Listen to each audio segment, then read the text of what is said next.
نحمدہ ونصلی علی رسولہ کریم، اما بعد۔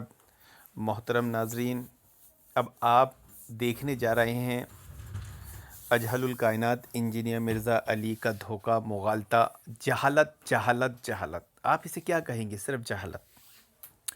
جیسے کہ اللہ رب العالمین کا قرآن مجید میں واضح فرمان موجود ہے کہ وَأَن لَيْسَ لِلْإِنسَانِ إِلَّا مَا سَعَى، کہ انسان کے لیے وہی کچھ ہے جس کی وہ کوشش کرتا ہے۔ اب انجینئر جیسے اجہل الکائنات جب جہالت کمانے کی ہی کوشش کریں گے تو انہیں ملنے والا بھی وہی ہے، ملنے والی بھی ذلت ہی ہے، اور دنیا اور آخرت دونوں برباد ہونی ہے۔ اب انجینئر نے اس ویڈیو میں یہ بتانے کی کوشش کی ہے کہ ملوکیت جو ہے، بادشاہت جو ہے، یہ نقصان دائک چیز ہے، خلافت اچھی چیز ہے۔ بنو امیہ کے بغض میں حضرت معاویہ رضی اللہ عنہ، حضرت یزید رحمۃ اللہ علیہ اور دوسرے بادشاہوں کا رد کرنے کے لیے انجینئر نے بغض، جلن، حسد میں پہلے موقف یہ بنایا ہے۔ آگے بات کرے گا، بتائیں گے ہم آپ کو انشاءاللہ کہ یہ ملوکیت جو ہوتی ہے اچھی چیز نہیں ہوتی، اچھی چیز جو ہوتی ہے خلافت ہوتی ہے۔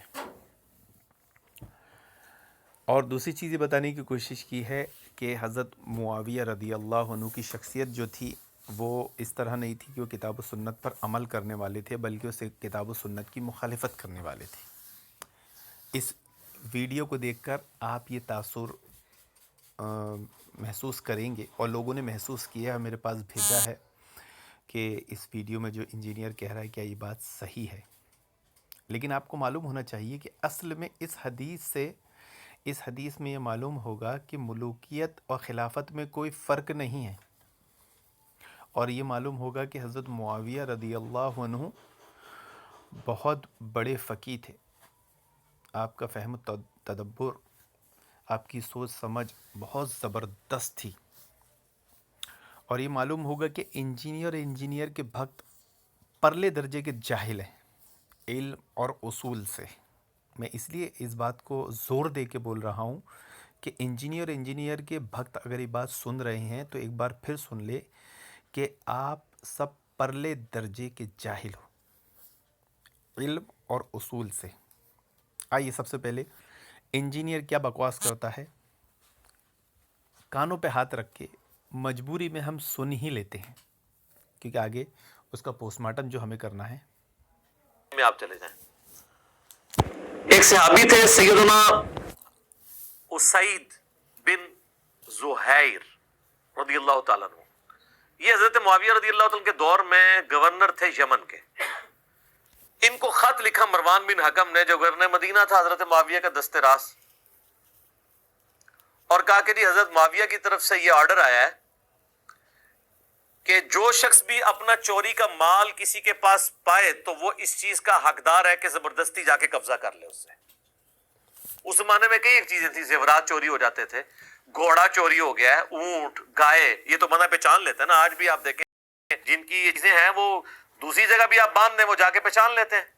تو حضرت معاویہ نے ایگزیکٹو آرڈر جاری کیا کہ اگر کسی کو چوری کا مال کسی دوسرے کے پاس ملے اور اس کو یہ پتہ ہے کہ میرا مال ہے تو جا کے وہ قبضہ کر لے، وہی اس کا مالک ہے۔ اب یہ کہنے کو تو بڑی اچھی سی بات لگتی ہے، لیکن اس بیچارے نے بھی تو کسی سے خریدا ہے نا، وہ چور تو نہیں ہے۔ چور ہوتا تو اس کو پکڑ کے پھر قاضی کے حوالے کریں، چور نہیں، چور نے بیچا اور بیچتے بیچتے 3-4 جگہوں سے کسی جگہ پہنچ گیا، آپ نے دیکھ لیا۔ تو حضرت اسید کو جب یہ خط ملا تو انہوں نے مروان کو جوابی خط لکھا اور ان کا کہ حضرت معاویہ کو بتا دو میں ان کا یہ حکم ماننے کے لیے تیار نہیں ہوں، کیونکہ میں نے رسول اللہ سے سنا ہے صلی اللہ علیہ وآلہ وسلم کہ اگر تم اپنی چوری شدہ چیز کسی شخص کے پاس پاؤ اور وہ جھوٹا شخص بھی نہ ہو، بے ایمان آدمی نہ ہو، اس بیچارے کے ساتھ بھی یعنی کہ دھوکا ہو گیا، اس نے کہیں سے خریدا ہے، تو تم اس سے وہ چیز پیسے دے کے خریدو گے، کیونکہ آلریڈی اس نے تو پیمنٹ کی ہوئی ہے۔ اگرچہ چیز تمہاری ہے لیکن اس نے تو خریدی ہوئی ہے۔ ظاہر ہے یہ عدل کا بھی تقاضا یہی ہے۔ یا پھر تم چور کی تلاش کرو جو میں نے کہا کہ چور کی تلاش کریں، اس کے اوپر ظلم تو نہیں ہونا چاہیے. یہ خط مروان کے پاس آیا تو مروان نے حضرت معاویہ کو لکھ دیا کہ یہ تو ہی گورنر تو کہہ رہے بھائی میں نہیں مننا، حدیث یہ ہے. تو اب حضرت معاویہ کے پاس حدیث آئی تھی تو ان کو ماننی چاہیے تھی. تو انہوں نے آگے سے جواب میں کہا کہ بھائی میری حکومت کے اندر میری مرضی چلے گی. استغفر اللہ واتوب الیہ. یہ ملوکیت اور خلافت کا فرق ہوتا ہے. ایک نئی حدیث آج ہم نے مارکیٹ میں آپ کو پیش کی ہے. اور مروان کو یہ خط لکھ کے واپس کیا. تو اب مروان نے وہ خط جو ہے نا وہ حضرت سید کو بھیجا، وہ بھی صحابی تھے. ظاہر ہے مروان تو بیچ میں تابعی ہے نا، وہ تو ٹکر نہیں لے سکتا تھا. تو حضرت سید نے پھر جواب میں لکھا کہ بھئی میں معاویہ کا حکم نہیں مانوں گا، میں اپنی اس گورنری کے اندر وہ بات کروں گا جو رسول اللہ نے فرمائی، جس کے مطابق ابو بکر، عمر اور عثمان فتوے دیتے رہے. میں معاویہ کا حکم نہیں مانوں گا. یہ حدیث مکمل ہو جاتی ہے سن نسائی کے اندر، کتاب البیوع چیپٹر کے اندر. یہ حدیث اس بات کا ثبوت ہے کہ صحابہ کرام علیہم رضوان جو جلیل القدر صحابہ تھے جنہوں نے حضور کی صحبت کی ہوئی تھی، وہ کتنے سینسٹیو تھے قرآن و سنت کے احکامات کے معاملے میں. ایک تو یہ پتہ چلا وہ کسی کی پرواہ نہیں کرتے تھے. اور دوسری طرف آپ کو یہ پتہ چلا کہ ملوکیت کیسی خطرناک چیز ہے کہ انسان جب ملوکیت کے اندر پھنستا ہے تو اس کا خمار انسان کے دماغ پہ کیسا چڑھتا ہے کہ وہ قرآن و سنت کو ماننے سے بھی انکار کر دیتا ہے. اب ہمیں تو لوگ کہتے ہیں یار جب سے مجھے جناب وہ رفع دین کی حدیث پتہ چلی تو میں نے رفع دین شروع کر دیا. اچھا مجھے نہیں پتا تھا، یہ حدیث پتہ چلی تو میں نے یہ شروع کر دیا، پہلے تو میں یہ کرتا تھا. اور آپ یہاں ملوکیت میں دیکھ رہے ہیں کہ ایک صحابی کہہ رہا ہے کہ رسول اللہ صلی اللہ علیہ وسلم نے یہ کہا اور ابو بکر، عمر، عثمان نے اس کے مطابق فتویٰ، اور اس صحابی کو بھی پتا تھا حضرت علی کے نام سے چڑھ جائے گا. حضرت علی کا نام نہیں ہے اس میں. تو انہوں نے کہا نا پھر چڑھ جائے. انہوں نے کہا بھئی رسول اللہ نے فرمایا، ابو بکر، عمر، عثمان بھی اس مطابق فتویٰ دیندے رہے کہ بھئی جو چوری شدہ مال جس مالک کا ہے وہ کسی کے پاس بک کے آیا تو وہ اس شخص سے خریدے گا یا چور کی تلاش کرے گا. اس سے کیوں چھین لے گا؟ اس کے ساتھ تو پہلے دھوکا ہوا ہے. یعنی پہلے ایک بندے کے ساتھ ہاتھ ہوا، اب آپ دوسرے کے ساتھ خود کرنا چاہتے ہیں. جس کی چیز چوری ہوئی اس کے ساتھ تو ہاتھ ہوا، جس بیچارے نے خریدا ہوا ہے وہ ایک دوسرے بندے کے ساتھ بھی اب آپ ہاتھ کرنا چاہتے ہیں. تو اس طرح کی یعنی نشے لوگوں کو چڑھتے ہیں پالیٹکس کے اندر. آپ کو پتا ہے یہ ذوالفقار علی بھٹو صاحب بھی جب آئے تھے انہوں نے سنا آپ نے انجینئر نے جو باتیں کی ہے اس میں کتنا دجل، فریب، جہالت سے کام لیا ہے. اور جو یہ جملہ کہا ہے ایک نئی حدیث مارکیٹ میں آئی ہے. تو انجینئر اور انجینئر کے بھکتوں کو میں کہنا چاہتا ہوں کہ انجینئر کی ایک نئی جہالت مارکیٹ میں آئی ہے. انجینئر کی ایک بہت بڑی جہالت مارکیٹ میں آئی ہے.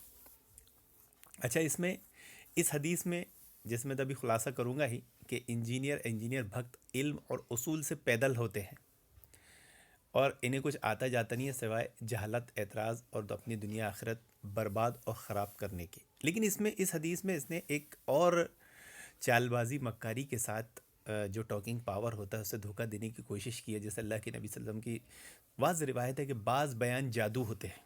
تو یہ جادو ہی کر رہا تھا کہ یہاں پر مروان بن حکم رحمۃ اللہ علیہ کی خوبی بیان ہونا چاہیے تھی کہ انہوں نے حضرت معاویہ کا خط آگے بڑھایا. یعنی حضرت مروان کو یہ اصول معلوم تھا کہ خلیفہ کے بھی، بادشاہ کے بھی حقوق ہوتے ہیں، اختیارات ہوتے ہیں. اس لیے انہوں نے وہ بات کو آگے بڑھا دیا کہ حضرت معاویہ کا یہ فیصلہ صحیح ہے. میں اس کی مثالیں بھی آگے آپ کو دوں گا کہ خلیفہ کوئی کام کرتا ہے یا وہ دیتا ہے، حکم دیتا ہے تو اس کا حق ہے، اختیار ہے. تو یہاں پر دو چیزیں پتہ چلی کہ انجینئر کی ایک جہالت مارکیٹ میں آئی اور مروان بن حکم کی خوبی بیان ہونا چاہیے تھا تو انجینئر نے جادو، چالاکی کے ساتھ ان کی برائی بیان کیا کہ وہ تو صحابی نہیں ہے، وہ تو بیچ میں ہے، تو وہ ادھر ادھر خط دے رہے تھے، وہ کیا کرتے ہے نا. جیسے انجینئر سمجھتے یہ خود جاہل ہے، یہ خود لا علم ہے، یہ خود اصول و علم سے پیدل ہے، زمانہ خیر القرون کے لوگ بھی ہوں گے. یہ اپنے اوپر قیاس کر لیتا ہے نا، یہ اپنے بھکتوں پر، جاہل بھکتوں پر جو اس کی باتوں پر کان دھرتے ہیں. اب آپ نے سنا اور حدیث دیکھا ہوگا، آپ کے دل میں بھی تجسس ہوا ہوگا کہ اللہ کے نبی صلی اللہ علیہ وسلم تو یہ کہہ رہے ہیں، ابو بکر صدیق حضرت عمر کے دور میں یہ ہو رہا ہے، اور حضرت معاویہ یہ حکم دے رہے ہیں، اور یہ بتانے کی کوشش کی کہ نبی کے حکم کی خلاف ورزی حضرت معاویہ کر رہے ہیں، اور دوسری بتانے کی کوشش کیا کہ خلافت میں نہیں ہوتے یہ واقعات، یہ ملوکیت یا بادشاہت جو کرتے ہیں وہ پولیٹکس کرتے ہیں، اور اس میں ہی یہ ساری خلافاتیں ہوتی ہے کہ حدیث کو بھی آدمی مانتا نہیں۔ اصل میں اصولی اور علمی بحث ہے۔ انجینئر مرزا علی جو یہ اوپر امامہ باندھتے ہیں، اصل میں ان کا اوپر کا مالا پولا خالی ہوتا ہے، اس لیے یہ پہن لیتے ہیں تاکہ لوگوں کو دیکھیں نہیں۔ اگر آپ یہ اٹھا کے دیکھیں گے نا، اوپر کا پورا مالا خالی ہے کچھ بھی نہیں ہے۔ تو ان کے جن کے مالے خالی ہوتے ہیں انہیں علمی اصولی بات سمجھ میں نہیں آئے گی۔ اب انہوں نے پوری بھڑاس حضرت معاویہ پر اور ملوکیت اور بادشاہت پر نکالی، کیونکہ شیعوں اور رافضیوں کے مذہب کو پھیلانا ہے، اور ان کو پال پوس کر بڑا کر کے دنیا میں پھلنا پھولنا بھی ہے۔ شیعہ و رافضیوں کا یہ منہج اور موقف ہے کہ خلافت و ملوکیت الگ الگ چیز ہے، جبکہ اہل سنت کی خلافت و ملوکیت ایک ہی ہے۔ ملوکیت میں بھی وہ سارے کام ہوتے ہیں اور وہی طریقے ہوتے ہیں جو خلافت میں بھی ہوتے ہیں۔ خلافت خلیفہ کے ہوتے ہیں، وہی ہوتا ہے، بادشاہ بھی خلیفہ ہی ہوتا ہے، لیکن چونکہ اس سے شیعہ مذہب ڈھہ جائے گا اگر دونوں کو ایک مان لیں گے اور ان دونوں کو الگ کریں گے تو شیعہ مذہب پھلے گا پھولے گا۔ تو یہ شیعہ مذہب کو پھیلانے اور پھولانے کے لیے یہ ساری کوششیں انجینئر کر رہا تھا، اور بتانے کی کوشش یہ کر رہا تھا کہ دیکھو خلافت میں نہیں ہوتا بلکہ ملوکیت میں ایسے عمل ہوتے ہیں کہ لوگ حدیثوں کو چھوڑ دیتے ہیں اور حدیث کے مقابلے میں اپنے حکم چلاتے ہیں، جیسا حضرت معاویہ نے کیا، اور جیسا اس نے حضرت معاویہ کے تعلق سے کہا کہ یہاں میرا حکم چلے گا۔ تو اصل میں حضرت معاویہ اصول علم والی شخصیت تھے اور بڑے فقیہ تھے، سمجھدار تھے، فہم تھا، تدبر تھا۔ انہیں خلیفہ بادشاہ کے اختیارات معلوم تھے، انہیں معلوم تھے کہ حق ہے بادشاہ خلیفہ کا کہ ایسے حالات میں بادشاہ خلیفہ بھی کوئی فیصلہ لے سکتا ہے، کر سکتا ہے، اگرچہ حدیث اس کے خلاف ہو، اگرچہ حدیث اس کے خلاف ہو تو خلیفہ بادشاہ بھی یہ فیصلہ لے سکتا ہے، کر سکتا ہے۔ لیکن انجینئر تو ٹھہرے نیرے جاہل۔ آئیے میں آپ کو کچھ دلیلیں دیتا ہوں کہ حضرت عمر رضی اللہ عنہ کو کون نہیں جانتا، کسی تعارف کے محتاج نہیں ہے، اور حضرت عمر رضی اللہ عنہ کا وہ جو واقعہ ہے وہ بھی عوام الناس کے علم میں ہوگا کہ نبی کریم صلی اللہ علیہ وسلم کے زمانے میں شراب پینے والے کے لیے کوئی خاص سزا مقرر نہ تھی۔ جو شخص اس جرم میں گرفتار ہو کر آتا تھا اسے جوتے، لات، مکے، بل دیے ہوئی چادروں کے سوتے اور کھجور کے سنٹے مارے جاتے تھے۔ زیادہ سے زیادہ 40 ضربیں آپ کے زمانے میں اس جرم میں لگائی گئی، 40 کوڑے لگائے گئے۔ ابو بکر کے زمانے میں بھی 40 کوڑے مارے جاتے تھے۔ حضرت عمر کے زمانے میں بھی ابتدا میں 40 کوڑے ہی مارے جاتے تھے، پھر جب انہوں نے دیکھا کہ لوگ اس جرم میں باز نہیں آتے ہیں تو انہوں نے صحابہ کرام سے مشورہ کر کے 80 کوڑوں کی سزا کر دی۔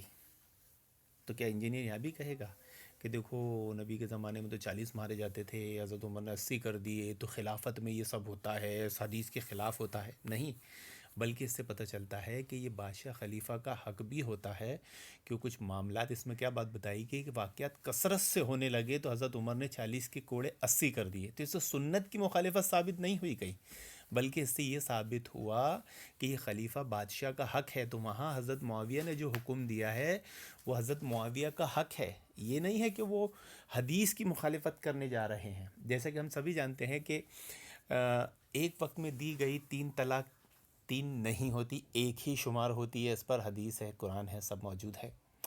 لیکن حضرت عمر نے کیا فتویٰ دیا کہ جو ایسا کرے گا میں اس کی جدائی کرا دوں گا، اس کو جدا کر دوں گا، اس کو سزا کے طور پر الگ کر دوں گا، ہے نا۔ تو یہ بادشاہ خلیفہ کا حق ہوتا ہے۔ اب اسے کوئی کتاب و سنت کی مخالفت نہیں کہتا اور نہیں کہے گا، کیونکہ یہ بادشاہ کا حق ہے، اور کوئی برائی ایسی ہوتی ہوئی کثرت سے دیکھتا ہے، کیونکہ لوگ اس زمانے میں لوگ کثرت سے طلاق دینے لگے تھے، تو حضرت عمر نے یہ حکم جاری کیا۔ تو حضرت معاویہ کے زمانے میں بھی لوگ چوری کا مال کثرت سے خرید رہے ہوں گے، تو حضرت معاویہ رضی اللہ عنہ نے بھی یہ حکم جاری کیا کہ اب کسی پر چوری کا مال کوئی دیکھے تو قبضہ لے لے. یہ بادشاہ خلیفہ کا حق ہے. انجینئر جیسے جاہل اجہل ان پڑھ کو سمجھنا چاہیے کہ بادشاہ خلیفہ کے حقوق کیا ہوتے ہیں. اب اسے کوئی سمجھتا نہیں ہے بیچارہ, اب یہ بیٹھ جاتا ہے الزام تراشیاں کرنے میں. تو آئیے ایک دوسری حدیث دکھاتے ہیں, اور انجینئر بھکتوں سے ہم پوچھتے ہیں کہ واضح اور صریح حدیث موجود ہے کہ اللہ کے نبی صلی اللہ علیہ وسلم نے فرمایا کہ آگ کا عذاب دینا یہ صرف اللہ تعالیٰ کا حق ہے. کسی انسان کو اختیار نہیں ہے کہ وہ کسی کو آگ کا عذاب دے.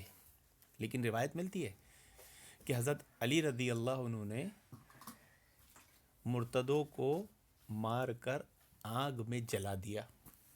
تو کیا انجینئر یہاں بولنے کی کوشش کرے گا, جرت کرے گا, ہمت کرے گا کہ خلیفہ ایسا کرتے ہیں, خلافت میں ایسا ہوتا ہے, ایسی پولیٹکس ہوتی ہے, اور نبی کی حدیث کے خلاف حضرت علی نے ایسا کیا ہے اور حضرت علی نے اپنی مرضی چلائی ہے؟ نہیں بولنے کی جرت کرے گا. اب انجینئر سے پوچھیں گے بھائی یہاں کیا اصول اپلائی کرو گے, تو یہی اصول اپلائی کرے گا کہ یہ بادشاہ خلیفہ کا حق ہوتا ہے, وہ کوئی آرڈر اس حالات اعتبار سے دیتا ہے جو اسے محسوس ہوتے ہیں کہ یہاں سزا سخت ہونی چاہیے, جیسے حضرت عمر نے کیا, جیسے حضرت علی نے کیا. ان کے عمل غلط نہیں ہیں, یہ بادشاہ خلیفہ کا حق ہے. تو ویسے ہی وہ حضرت معاویہ کا حق تھا. حضرت معاویہ نے وہاں اپنا حق بتایا اور ان صحابی کو بھی کہا کہ آپ مجھ پر آرڈر نہ چلائیں, آپ گورنر ہیں, میں خلیفہ ہوں, مجھ پر آرڈر چلانے کی کوشش نہ کرے بلکہ میرا آرڈر فالو کرے. تو حضرت معاویہ فقیہ تھے, فہم و تدبر والے تھے, بہت اچھی سمجھ رکھتے تھے. انجینئر بیچارہ اپنے جیسا وہ جاہل ہے, اس کی عوام جاہل ہے, وہ ان پڑھ ہے, اس کی سننے والے ان پڑھ ہے, وہ لا علم ہے, بے اصول ہے, اس کی عوام اس کی سننے والے لا علم بے اصول ہے. ویسا ہی وہ زمانے خیر القرون کے لوگوں کو بھی سمجھ لیتا ہے, اپنے اوپر قیاس کر لیتا ہے.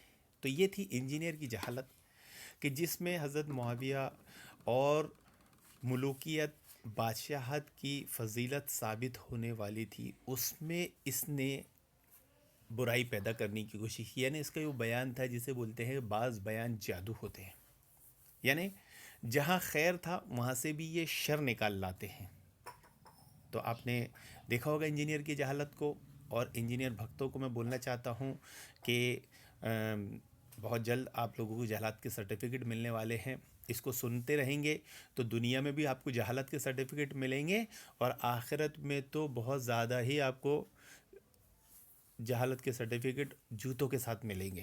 اللہ رب العالمین سے دعا ہے کہ اللہ رب العالمین انجینئر مرزا علی جیسے دھوکے باز جادوگروں سے امت مسلمہ کی حفاظت فرمائے. آمین یا رب العالمین.